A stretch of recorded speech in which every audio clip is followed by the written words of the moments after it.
is there so much suffering in a perfect universe? Why would God allow this?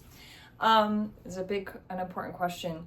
I want to talk about the difference between necessary and unnecessary suffering. I think parsing these out and recognizing them, that not all suffering is necessary, but that some of it may be, is very important, because sometimes with like spiritual bypassing type of stuff, it's just like, well, the universe is perfect, so everything that happens is perfect, and all the suffering and everything is just part of that perfection. And I can understand how that maybe on the highest level, there's some truth to that, but there is such a thing as unnecessary suffering.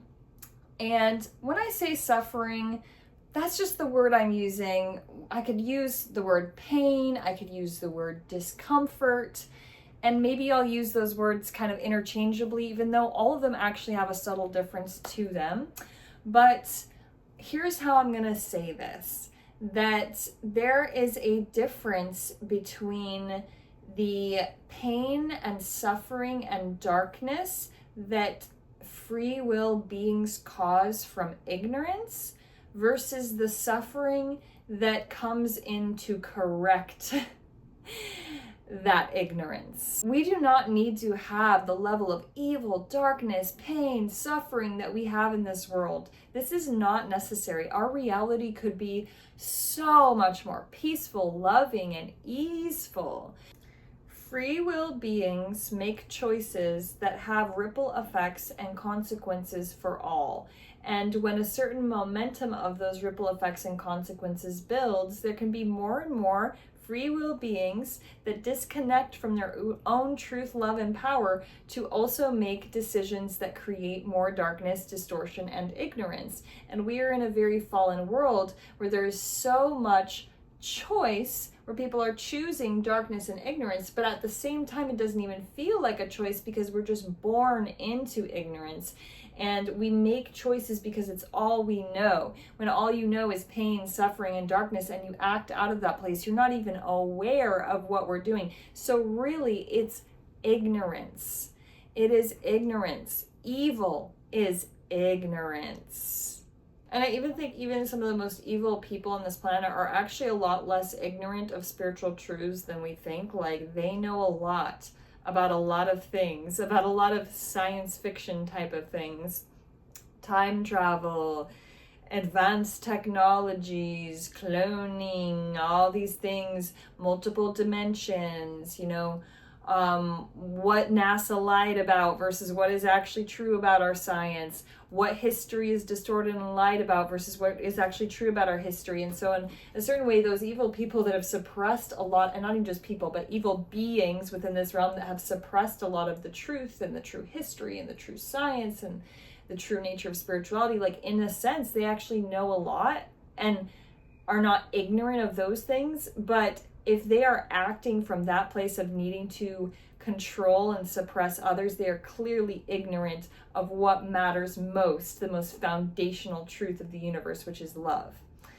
But anyway, I digress. My point here is that we never have to choose evil.